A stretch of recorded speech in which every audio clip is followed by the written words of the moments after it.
Welcome to the Hub Roundtable for the 14th of March. I'm Rudyard Griffiths on March break. I'm joined by Sean Speer, who's still hard at work at the Hub. Sean had to come in for today's roundtable. There's no way I was going to miss this with so much going on.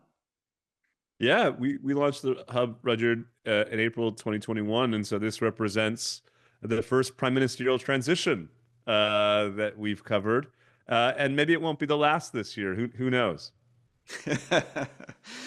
Let's see. Let's first, though, thank a whole bunch of new Hub Fellows that have come on this last week. Just fantastic audience. Thank you so much for your warm kind of response to what we're trying to do at the Hub, which is, and we'll talk about it a bit on this show, which is try to be an outlet for you during the coming election campaign that's not subsidized by government, that relies solely on its advertisers and its subscribers to power its journalism. So a big thank you to Michael K., Curtis P., Jared E., Reginald F., Christine R., Douglas C., and James D., all for joining as lifetime fellows of the Hub. Sean, what an honor roll. Yeah, what a run we've been on, really over the past couple of months. We've leaned in, Rudyard, to the issues facing the country, both domestic and abroad, and it's been really rewarding to see the reaction both on the website, on the podcast, on our YouTube page, and of course from people signing on as heroes and fellows. We've been on a great run. Yeah. And to say, like, without this support, our ability to cover this upcoming election with our journalists and our editors, we're not taking the government subsidies. We're eligible for them. They could add hundreds of thousands of dollars a year to our editorial budgets, but we think that our members, our subscribers' trust in us is more important, more valuable than any check that Ottawa can write. Talking about Ottawa, though, Sean, we got to, off the top of the show, just do a quick reaction, because I don't actually think there's that much to get into here with Mark Carney's cabinet. We're recording after today's cabinet announcement. What did you make of it?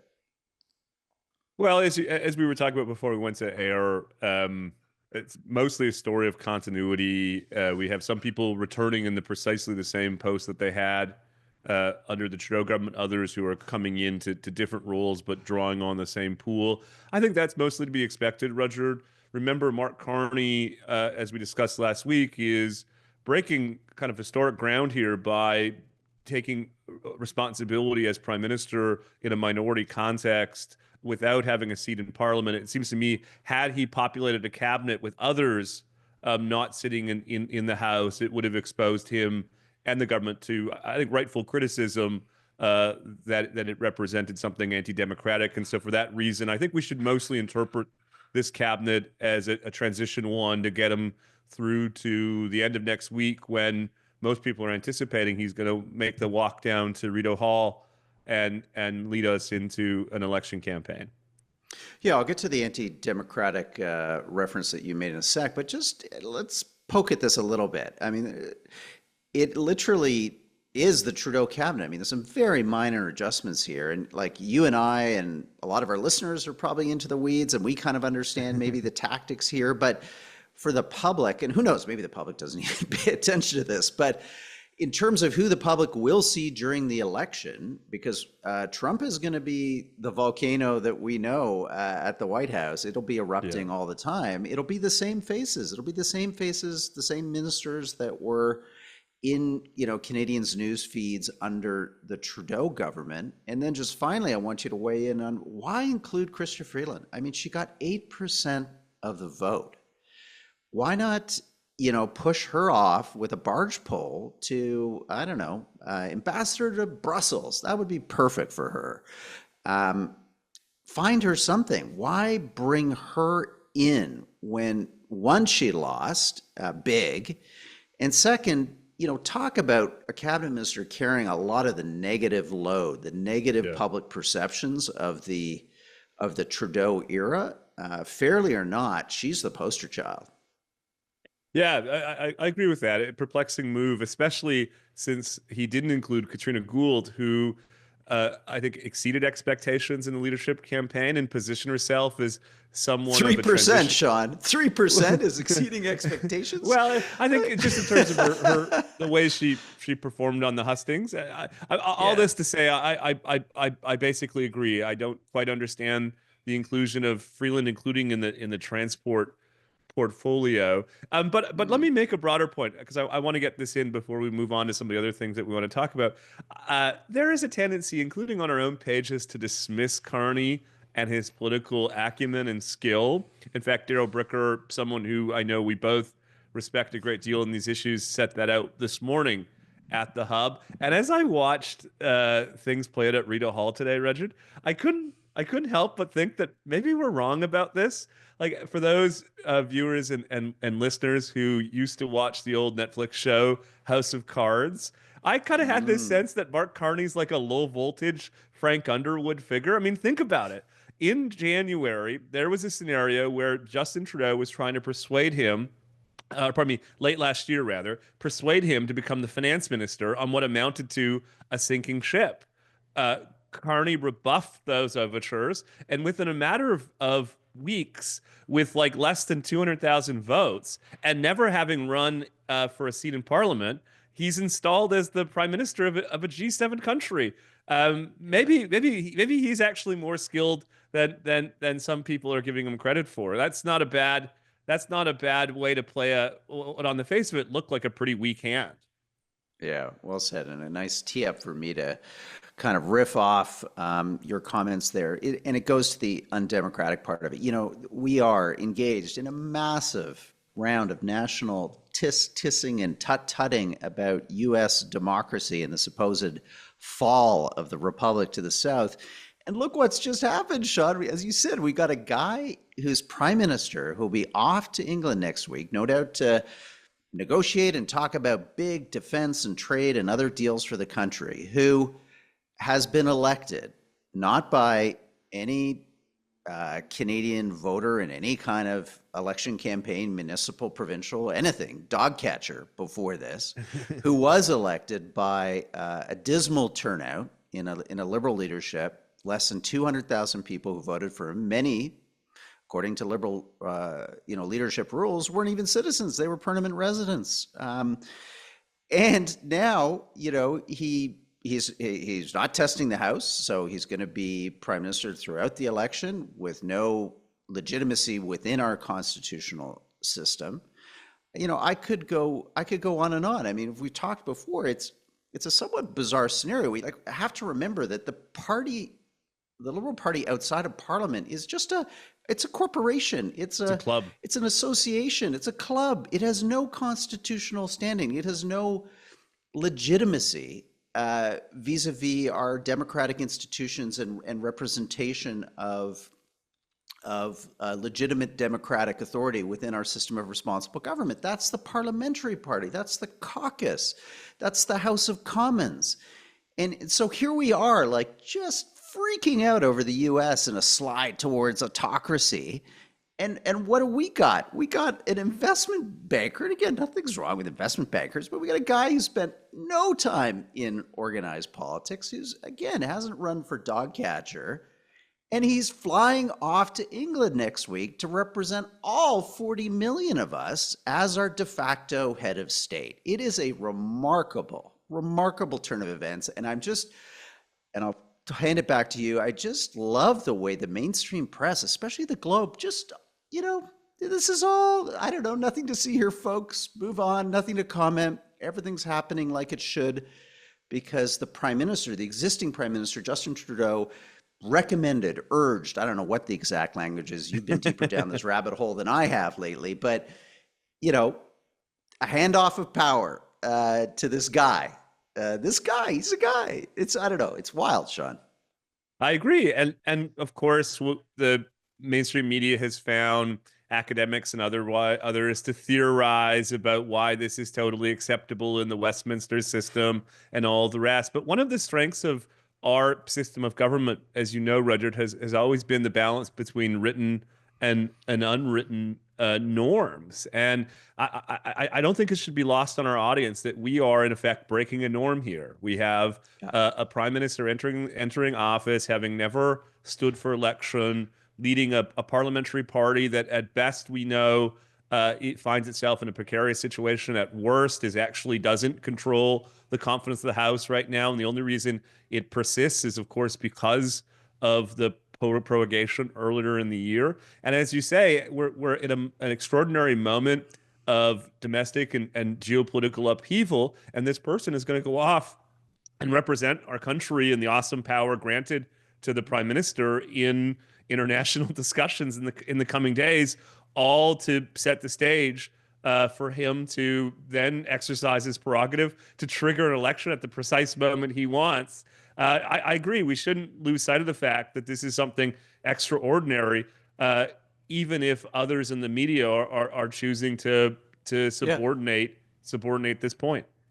Anyway, I won't bang on any longer about this, but just to say that the prime minister, in a sense, recommending, again, I don't know, urging, I don't know what the word is, that the governor general now allow Mark Carney to be his successor is literally like, I don't know, picking the head of the Canadian Real Estate Association. I mean, the Canadian Real Estate Association has as much constitutional legitimacy and authority as the Liberal Party of Canada outside of Parliament and outside of our traditions and rules and laws as they relate to responsible government and the Constitution. That's how wacky this is. So the next time we start, again, beating up on the Americans, wouldn't they deserve some of that?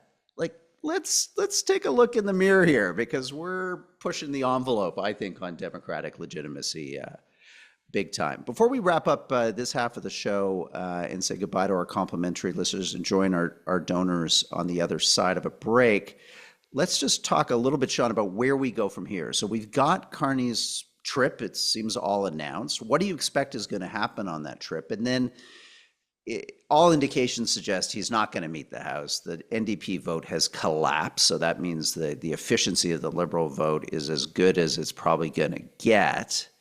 When do you think the election could happen? Does he take it right up to Sunday? What's your gut telling you about, and what are you hearing from the Hub's war drums out there about where and when this is all going to go down?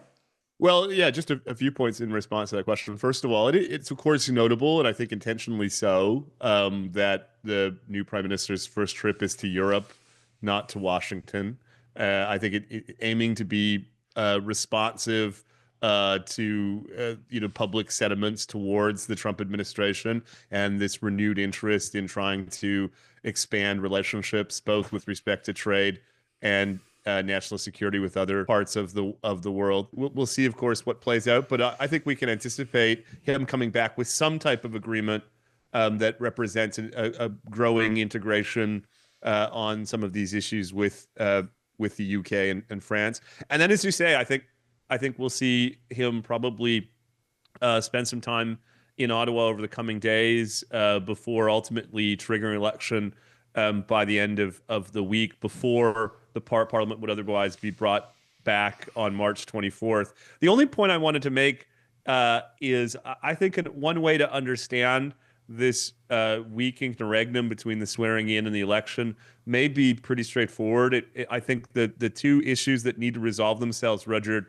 before the Liberals are in a place to provoke an election is candidate selection. I think we're going to see a number of announcements over the coming days of Mark Carney essentially recruiting high-profile candidates across the country. Before he became leader, the party was in a deficit in terms of the number of candidates it had relative to the Conservatives. So I think that's a big part of why he's going to take this extra week before going to the polls. The other thing, of course, is he has now some ministers in new roles. We have a new finance minister. We have a new trade minister, and so on. And remember, Roger, they'll retain those positions during the election campaign and until the transition to a new government post-election. And so those people are going to need some time this week to actually learn their brief because they could be called upon to make decisions on significant issues during an election campaign. Yeah. No chance, Sean, that something happens and they decide to meet the House? Because, boy, you'd think that the NDP would be there to take whatever kind of deal the Liberals are willing to to offer. On your excellent show with Daryl Bricker this week, Bricker and Speer, Daryl was pointing out that the NDP numbers look dire, and frankly, that Carney's numbers are starting to show a bit of softness. He may have peaked here. There are some, familiarity recognition issues with the larger voting public. I'm sure a lot of people listening to this podcast know Mark Carney's CV, but let's face it, lower information voters don't. So, Sean, any chance here you think there could be a surprise? And then, he meets the House on the 24th. I think the answer is no, but I'm glad you raised this because I think, Roger, if we have an election over the coming weeks and the Liberals ultimately lose that election, I think a lot of them will play the counterfactual back in their minds about whether they should have sought to govern for a while longer. As Daryl said, I think pretty convincingly on our exchange this week, governing in a way is a campaign for Carney. It gives him a chance to demonstrate what are in their minds his strengths, his capacity to control the system, to exercise power as the prime minister, and so on. So it certainly feels like they're not going to test that out. But I really think you and Daryl are onto something. If this election doesn't go their way, I think there'll be a lot of people questioning the decision that they seem to be in the process of making. Mm-hmm. And just finally, Sean, remind our audience of the doomsday scenario, which is if we come back with a conservative seat count that is shy of a majority, Mark Carney will be prime minister. Government will, in a sense, rest with the Liberals and whatever support that they could cobble together in the House. Or maybe the NDP are obliterated, so they're not there to reform the type of supply arrangements that existed previously for the Justin Trudeau government.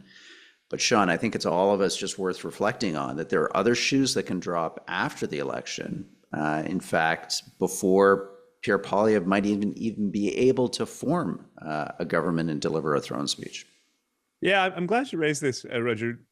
One of the things that we've been talking a lot about it over the course of the past several weeks is a scenario where Mark Carney hadn't made the decision he made to actually be sworn in as prime minister, right? That there was a possible path where he would become Liberal Party leader, but Justin Trudeau would remain in the role as prime minister through the duration of an election campaign. I think one of the reasons, Roger, that Carney made the choice to be actually sworn in as prime minister speaks directly to what you just set out. Paint a picture forward for a moment. We have an election result. The Conservatives win a plurality, but not a majority of seats. Under the Westminster system, at least in theory, if not in practice, the incumbent prime minister has the first opportunity to test the confidence of the House before relinquishing it to the leader of the party with the most seats. So picture this scenario. The Conservatives win by 5 seats or 10 seats or 12 seats or whatever the number is. And Prime Minister Mark Carney says to the GG, I'm not going to give Poilievre the first crack at testing the confidence of the House. I think between our support in the House of Commons and the seat count of the New Democrats or whatever, we actually can create a more stable government than one led by Pierre Poilievre. I think that is far from an implausible scenario. And in fact, Carney's decision to be sworn in as prime minister, in a way, gives him a greater opportunity to kind of exercise that prerogative if we end up with an outcome of a conservative minority in the election, which, based on today's polls, strikes me as actually quite a highly likely outcome of the election. What do you think that would do, Sean, to all those millions of voters in Western Canada, primarily conservatives, who've been patiently and dutifully participating in our democratic system, casting ballots in election after election, in many cases winning an absolute majority of votes cast, not reflected in terms of majority in the House due to the inefficiency of the conservative vote versus the Liberal or other parties. How worried are you about that scenario? Yeah, those who listen and watch the Roundtable frequently will know that I think both of us are temperamental conservatives, which is to say we start from the premise of trying to protect against the worst case scenario. And what you just outlined, Rudyard, strikes me as a worst case scenario, one that could create real instability in our political system.